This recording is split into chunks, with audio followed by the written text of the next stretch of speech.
Good morning বন্ধুরা, কেমন আছো তোমরা? আশা করছি সবাই অনেক ভালো আছো। আমি অনেক ভালো আছি।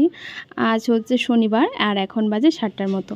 ঘুম থেকে উঠে এখানে বিছানাটা গুছিয়ে নিচ্ছি। হ্যাঁ, তার আগে কিন্তু আমি ব্রাশ করে দাদুকে চা বানিয়ে এই তো এখন চলে এসেছি শোয়ার ঘরে বিছানাটা গুছিয়ে নিতে। এতটা পরিমাণে রোদ্র উঠেছে এই 2 দিন থেকে, এত গরম দিচ্ছে কি বলবো, যার জন্য ভিডিও করতে পারিনি। তো আজকে ভাবলাম চলো, আজকে শনিবার আর গরম তো গরমের মধ্যে থাকবে, তাই না? তো ভাবলাম চলো আমি আমার কাজকর্ম শুরু করে দিই। দেখো সকালবেলা কিন্তু বিছানাটা গুছিয়ে নিচ্ছি। যা গরম দিয়েছে, মানে যত তাড়াতাড়ি পারছি ঘরটার ওগুলো গুছিয়ে নিচ্ছি। আজকে আর বিছানাটা ভালো করে ঝেড়ে ঝুড়ে পাতবো না, এতটা গরম থাকাই যাচ্ছে না। শুধু কোনো রকম ওই বিছানাটা ঝেড়ে ঝুড়ে রেখে ঘর থেকে বেরিয়ে পড়বো। আর কালকে মা কিছু কাপড় ধুয়েছে, সেই কাপড়গুলো ছিল, সেগুলো কিন্তু ভাঁজ করা হয়নি। ভাবছি সকালের দিকে একটু ঘরটা ঠান্ডা ঠান্ডা থাকে, এখনই কাজগুলো করে নিই। পরে দুপুরের দিকে তো এই ঘরে থাকাই যায় না, এতটা পরিমাণে গরম। সবাই আমরা বাইরেই থাকি, বাইরেই মানে হাওয়াটা বেশি। আর আমাদের বাড়ির সামনেই যেহেতু বট গাছ আছে, ওখান থেকে খুব সুন্দর হাওয়া আসে। মা কালকে দাদুর এই ধুতিগুলো সুন্দর করে ভালো করে ধুয়ে দিয়েছিল, সেইগুলোই ভাঁজ করে রাখছে। আসলে এগুলো সাদা জামা কাপড়, একটুতেই দাগ লেগে যায়, তো সেগুলোকে ভালো করে ধুয়ে একটুখানি নীল দিয়ে দিয়েছে। আর সাদা জামা কাপড়ে নীল দিলে একটু বেশি ভালো লাগে, তো সেটাই ভালো করে ভাঁজ করে রেখে দিচ্ছি। আর তার সঙ্গে কিছু আমারও নাইটি ছিল, সেগুলো ভাঁজ করে রেখে দিচ্ছি। কালকে গরম ছিল বলে আর কালকে কাপড় ভাঁজ করিনি, আর অনেকটা অলসতাও লাগছিল, যার জন্য কাপড় জামা ভাঁজ করা হয়নি। কিন্তু আজকে তো ভাঁজ করতেই হবে, একটা দিন এভাবে ছিল, তো ভাবলাম চলো আজকে ভাঁজ টাজ করে রেখে দিই। কিছু কিছু কাজ আছে যেগুলো গরমের জন্য আর করতে ইচ্ছে করে না, আর কিছু কিছু কাজ আছে যেগুলো কিন্তু গরমের মধ্যেও করতেই হয়।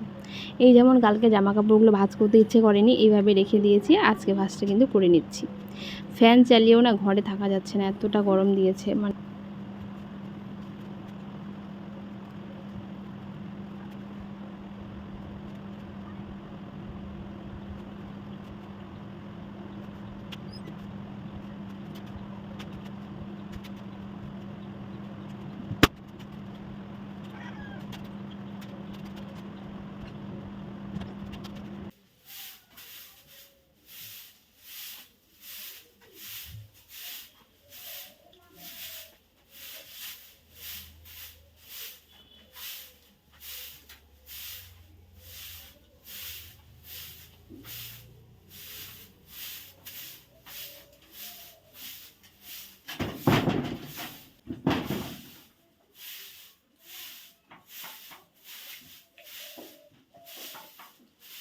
পুরো ঘর ঝাড় দিয়ে, ঘর গুছিয়ে ঝাড়টার দিয়ে তো এখন ঘর মুছতে চলে এসেছি। ঘরটা মুছে নিই, এই যে একবার ঘরটা মুছে নিচ্ছি, ব্যাস একদম 2 দিনের জন্য একদম পুরো পরিষ্কার হয়ে যাবে। আর 2 দিন আমাকে ঘরে হাত দিতে হবে না, মানে একদিনে মোছা আমার 2 থেকে 3 দিন থেকে যায়, তারও বেশি থাকে, কিন্তু 2 দিনই পরপরই ঘরটাকে মুছে নিই। আর যদি বাড়িতে অনেক লোকজন আসে তাহলে একদিন পরই কিন্তু ঘরটা মুছতে হয়।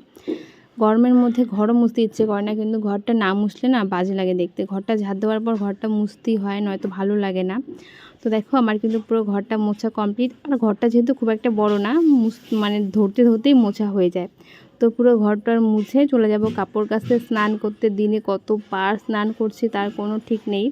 আর বাইরেটা এত রৌদ্র দিয়েছে কি বলবো, আর একটু হলে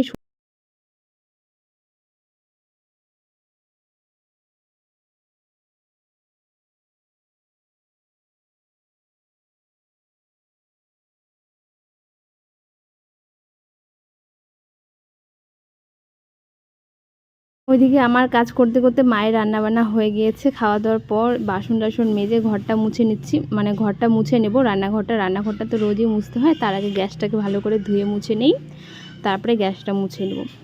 দুপুরের দিকে হঠাৎ করে আমার একটু পেয়ারা মাখা খেতে ইচ্ছে করেছিল, আর দাদুকে বলেছিলাম, দাদু যেহেতু রোজই হাসপাতাল যাচ্ছিলো, তো বলেছিলাম ওই দিক থেকে একটুখানি পেয়ারা নিয়ে আসতে। তো দাদু 4টার মতো পেয়ারা এনেছে।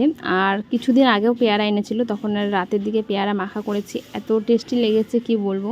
তো ভাবলাম চলো একদম দোকানের মতো করে আবার বাড়িতে বানিয়ে নিই। ঠিক দোকানে যা যা দেয়, একদম দোকানের মতো করে তো আর বানাতে পারবো না, ওই চেষ্টা করছি যা যা দেয় সেইগুলো দিয়ে। আমি একটা বাড়িতে আগে থেকে লবণ নিয়ে নিয়েছি। আর পেয়ারাগুলোকে না আমি একটু পাতলা পাতলা করেই কাটছি, তার কারণ পাতলা পাতলা করে কাটলে মানে মশলাটা একটু বেশিই লাগে আমার মনে হয়। তো সুন্দর করে পাতলা পাতলা করে কেটে নিয়েছি। আর এখানে দেখো লঙ্কার গুঁড়ো, একটা জলজিরা, আর যেটা বিট নুনের মতো খেতে লাগে, আর স্বাদ মিশালি আচার একটা ছোট্ট ছিল আমার কাছে কৌটো, সেখান থেকে একটু দিয়ে দিচ্ছি। এত সুন্দর একটা গন্ধ বেরিয়েছে। আর দিয়েছি কিন্তু কাসুন্দি, যেটা একদমই মানে পেয়ারা মাখার জন্যই কাসুন্দি, সেটা দিয়ে পেয়ারা মাখা খেয়ে এদিকে রান্না শুরু করে দিয়েছি। আজকে মা রান্না করেছে আর আমি আজকে মাংস রান্না করব, আর করলা আলু একটা টমেটো দিয়ে একটুখানি মাখা মাখা তরকারি করব। যেহেতু দাদু মুরগির মাংস খায় না, আর আজকে আমি একটুখানি ভাবছি মাংস করব, একদম একটুখানি, মানে লুচি হবে, লুচির সঙ্গে পায়েস করার কথা ছিল, কিন্তু পায়েস করতে গেলে তো দুধ লাগবে, আর দুধটা ছিল না। তো ভাবলাম চলো আজকে দাদু এটা দিয়ে খেয়ে নেবে, আর আমি মাংস দিয়ে লুচি খাবো, কষা কষা মাংস দিয়ে। তো এদিকে আমি করলা আলুটা রান্না করে দুপুরবেলার দিকে দেখো এদিকে আমি তালটাকে রস করব। হঠাৎ করে আবার এদিকে মা নিয়ে এসেছে তাল, হঠাৎ করে এখন তালটাও রান্না মানে বড়া বানাতে হচ্ছে। আর ওদিকে আমি ফল কেটে রেখেছিলাম, তো সেটা আমার আর খাওয়ার টাইম নেই। আমি এইমাত্র রান্না করে এই যে আরেকটা কাজে লেগে পড়েছে। এই কাজটা অনেক বিরক্তকর কাজ, অনেকটা সময় লাগে। দাদু বিছানার মধ্যে শুয়েছিল, আর এদিকে দেখো একটু মানে সন্ধ্যা বলতে তো বিকাল বিকাল হয়েছে। তো আমি এখানে তালের পাল্পটা ছাড়াতে বসে পড়েছি, আর এটা যেহেতু অনেকটা সময় লাগে, তো আমি এটাই আগে আগে করে নিচ্ছি। ওইদিকে কিন্তু আমি মাংসর লুচি বানিয়ে রেখেছি। তালটা মা হঠাৎ করে নিয়ে আসলো, আসলে কেন আনলো আমিও সেটা বুঝতে পারছিলাম না। আর যেহেতু আনা হয়েছে এখন তো খেতেই হবে। আর তালটা না মানে কি বলো তো, অনেকগুলো হয়, বেশি করে যদি ঘষা হয় অনেক রস বের হয়, আর বানাতে অনেকটা সময় লাগে। মানে এমনিতেই সারাদিন এত কাজ করলাম, তার মধ্যে এখন একটা তাল দেখে তো পুরো মাথাটা গরম হয়ে গেল।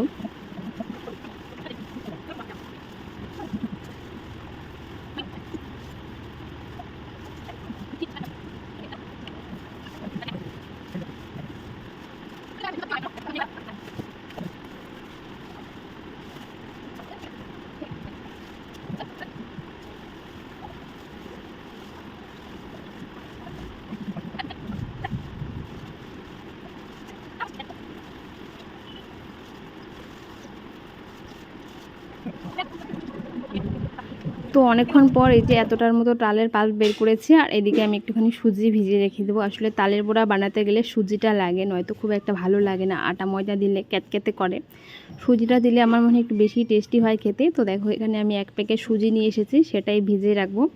আর ওই যে বললাম সন্ধ্যার দিকে লুচি আর মাংস বানিয়েছি, সেটাই দাদুকে একটুখানি দিচ্ছি। আসলে দাদু 2 থেকে 3টে একদমই খেতে পারে না, দাদুকে একটা তরকারি দিয়ে, বাঁধাকপির তরকারি দিয়ে লুচি খেতে দেওয়া হয়েছে। আর একটা ফুলকো ফুলকো লুচি মা মানে বানালো, আমি বললাম এটা দাদুকে দেবো, দাদু খাচ্ছিল না।